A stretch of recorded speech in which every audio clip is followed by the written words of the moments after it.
Do you ever hanker for the heady innocent days of Hilda's rock disco in South Shields? Fuck me. No, I don't hanker for anything in the past, but God, it was great fun, Hilda's. It was so much fun. For anyone who knows, you've all had your own Hilda's experience, but, when you're young and you just don't know anything, then there's usually a rock club to go to where you're with a bunch of people who also don't know anything. And the only thing to do collectively is the wrong thing, is to get fucked up and just fucking have as much fun as it's possible to have with the amount of hours that you have in a day. And Hilda's was no different. And I used to go to these Hilda's all-night discos. And, Hilda's, man. Fucking hell. And I used to go there and I used to, take mushrooms. Skint. I had no fucking money, but you could always jump on the bus, get down to one of the fields, collect a load of mushrooms, and then do 24 hours of tripping on mushrooms. And I've seen a few photos of me, and I'm just, honestly, what a fucking weirdo. I used to be there with fucking long Ramones hair, fucking stripy punk jumper,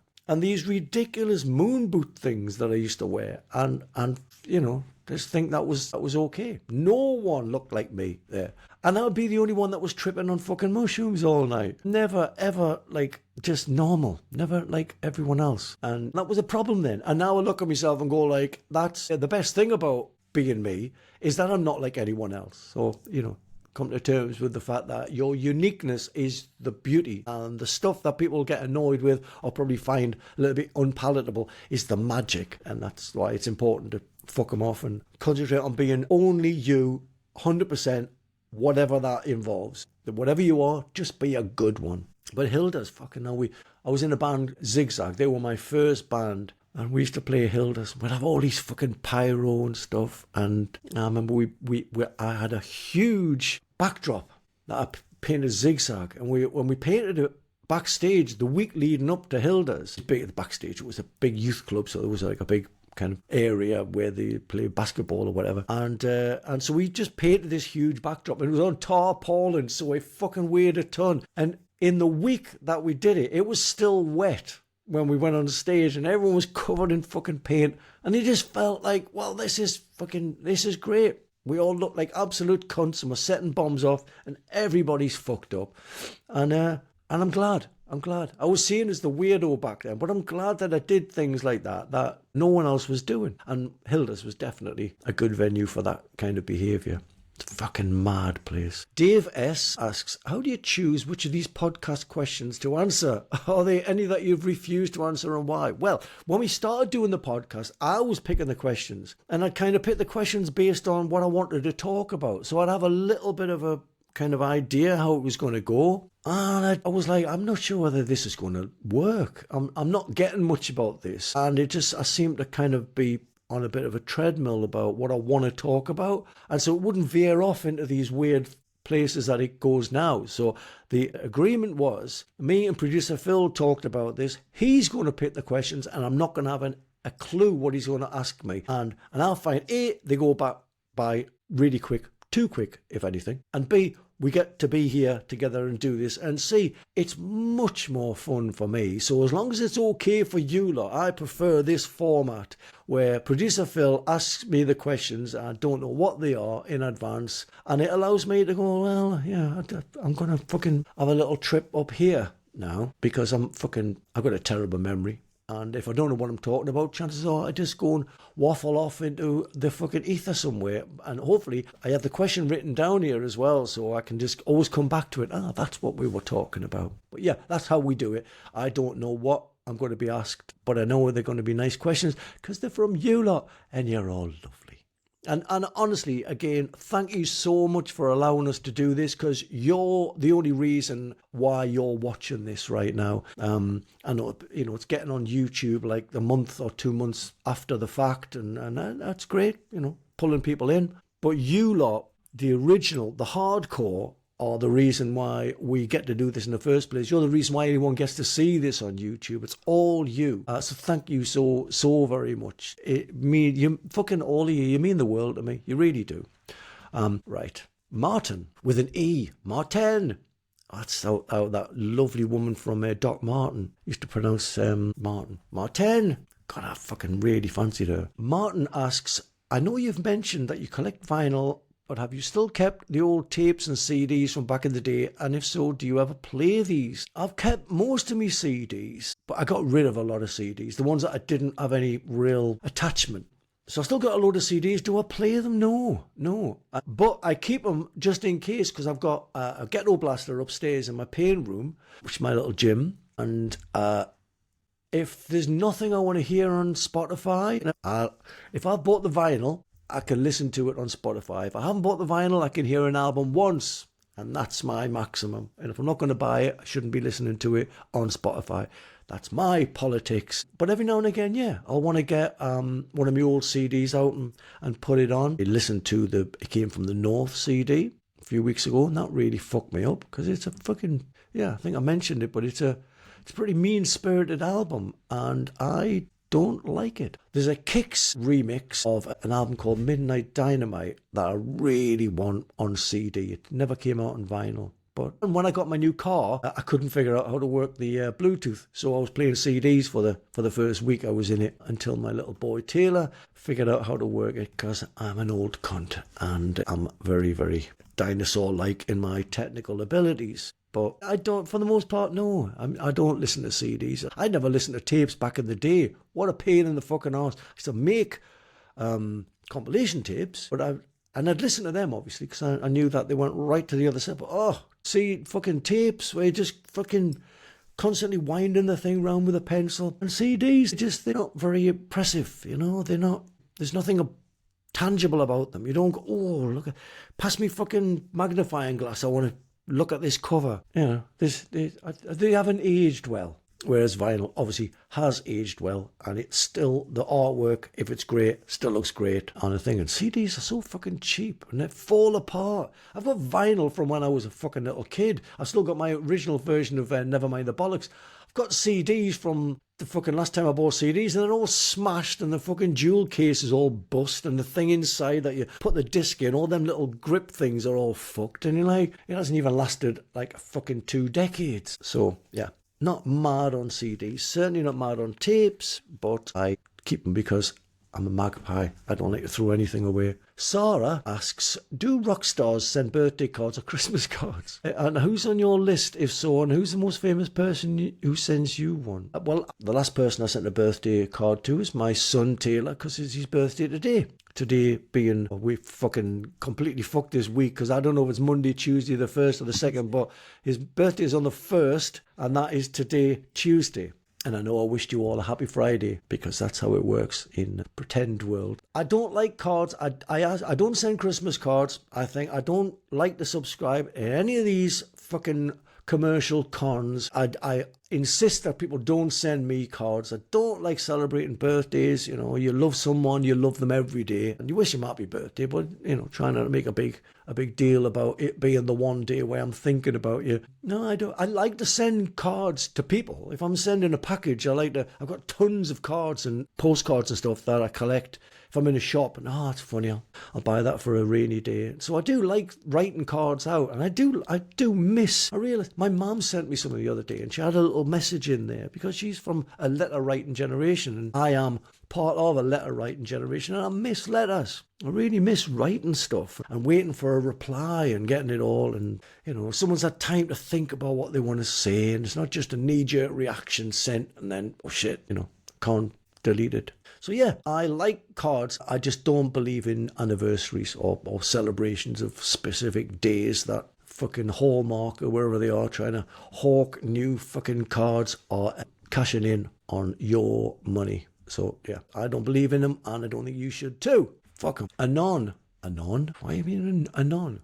I heard Danny's coming out with a new project. We'll see. Wish the best for the guy. Bless you, Ginger. New album is fantastic. Is he? I heard that he was doing some fan-funded thing for a new single, which obviously I'm in entire support of, and I hope he does it. I just want the best for Danny, I just wish that he would believe in himself and get himself clean and healthy, and he's still breathing, so he still can. I don't know what his new project is. I fear that if there's not someone pushing him and he's working on his own steam, I fear that he'll just go off the idea or be distracted by, whatever. I just hope, I wish the best. and on. I wish him the best, and I certainly hope that his new project actually comes to fruition and is successful. There's a lot of love out there for Danny. I think if he did do something and was honest about the intentions, do it for the music, get off fucking whatever it is he's on that's stopping him doing stuff and completing things like this. There's a lot of love out there. I would love to see him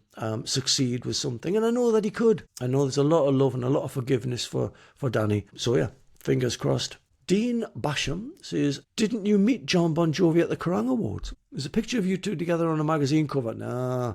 I'm sure that was computer generated because he didn't do that. But I'm sure it was mocked up, how we used to call it. I don't believe that I ever met John Bon Jovi. I could be wrong because memories are not my strong point. I've got a terrible one. And I probably met a lot of people I can't remember. But I don't recall meeting John Bon Jovi. I can't see why I would meet John Bon Jovi unless it was at an award ceremony or something like that. But who knows? No idea. Black Sunshine. Yeah, White Zombie fan. Or, no, it was Blue Sunshine, the 70s movie. Wasn't it about acid? Yeah. Anyway. Hi, Ginger. Long-time fan. I was wondering if you could share some insight on what it was like working with the Brides of Destruction. Oh, dear. Or on the Michael Monroe album, Sensory Overdrive. I've always said Sensory Overdrive is a Ginger album with Monroe singing over it. Did hope for more. What happened? Love the riffs. Keep on rocking from Black Sunshine. Well, Black Sunshine is be a fun one. What was it like working with Brides of Destruction first? Weird. I loved it because Scott Sorry was involved and I got really close with Scott Coogan, the drummer, and London Legrand was a good guy. But Tracy just has this way of doing things and it's not democratic. I presume he's a team player now because he's in a band with Phil Lewis, but that was kind of like his solo thing, and so I don't think he really wanted to be a team player with the Brides of Destruction. And obviously, after Nicky Six left, I think he took it on as like, well, I'm the boss, and bands don't work like that, unless you're making a fucking shit ton of money and you can pay people to just do what you want them to do. So yeah, I found it very, very disappointing because we had a great sounding band. I mean, we used to record the band live and have a listen back and be like, fucking hell, that is a fucking great band. Great harmonies, great lead guitar, great drums. But it just, as soon as it got into starting to, and I wanted to work, it was Andy Johns producing. I really wanted to work with Andy Johns, and I got to hang out with him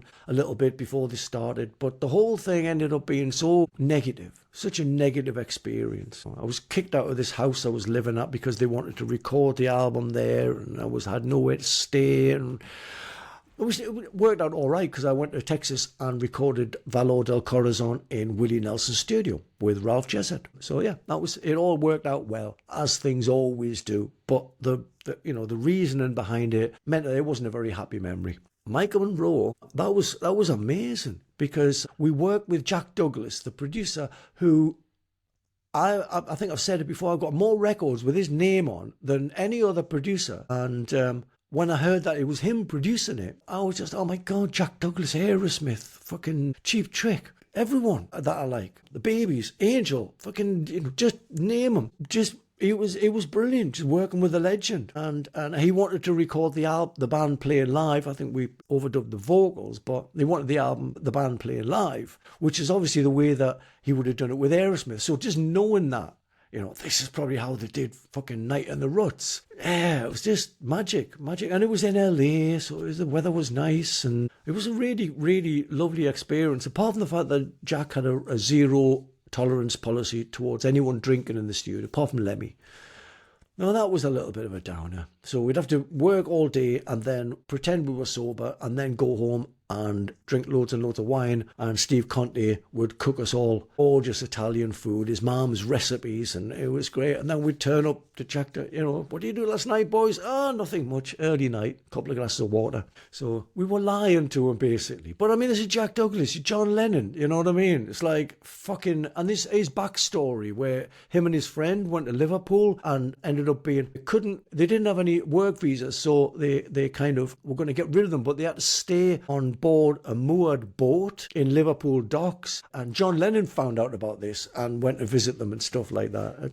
Just lovely stories like that where, again, when the whole thing is based on your love of music and the celebration of life and doing stuff like that. I don't think Jack Douglas would have done as well if he'd just been fucking gunning for the right wing or a left wing agenda. Obviously, he had his own politics, but he also made great rock and roll records. Yeah, it was brilliant. It was brilliant. What happened with, I listen to Michael's albums now, and obviously I don't think my style really worked, although it did work sales-wise because it was a very popular, very successful album, and it regenerated Michael's career, which was an honour for me to do because I love Michael Monroe, huge Hannah Rocks fan. Who wouldn't want to do something positive for that person to regain his fucking stature, which he has? But I listen to the albums now and I go, yeah, they don't sound like my style of writing. So, I think it probably wouldn't have been welcome for me to write more with Michael because he's obviously traversing a niche that he feels comfortable doing.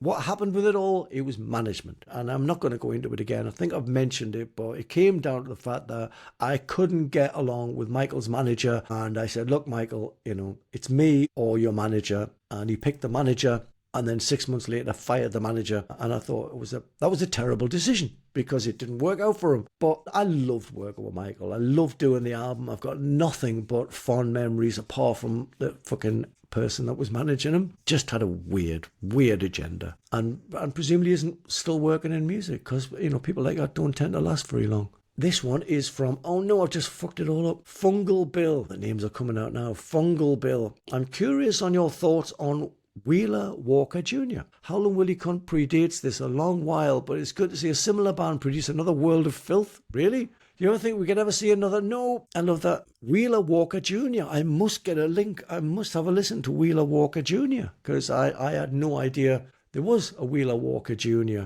I'm not sure that sounding like Howlin' Willie Cunt is a good idea. I'm not sure how that would work because Howlin' Willie Cunt to me is a very Geordie sense of South Shields sense of humour. Growing up around people like Danny Dean and Jerker Comic and early Viz, it's just filth, absolute filth, just as disgusting as you could possibly be while trying to still be a bit funny. But even if, you had to sacrifice the humour for the filth, it was okay. And that was very much a South Shields sense of humour. So I think Howlin' Willie Cunt sounds very South Shields, and Wheeler Walker Jr. probably is American, so I'd be interested to see the American take on that kind of angle, that South Shields sense of, yeah, that's funny, or I think it's funny and I'm going to laugh at it, even if everyone else is like, oh my fucking God. So yeah, but I don't know. I mean, the Americans can, I don't know if he's American or not, but Americans can, he is American. Americans can do really weird and really dark. And I've been getting into a lot of American comedy recently. That is just as weird as anything that's come out of any country ever. And Europe, for a long time, have had the angle on weirdness, whether it's fucking nursery rhymes and kids' stories, like, what's he called? Rural Peter, Shockhead Peter, and even some of the Hans Christian Andersen and stuff where kids are being eaten. And, and then obviously the British invasion of like the Goons and Monty Python, obviously. The Americans were always a bit more conservative with their humour. I think they're definitely making up for it now. And I can't wait to hear Wheeler Walker Jr. and see his take on bad taste. I really can't wait, actually.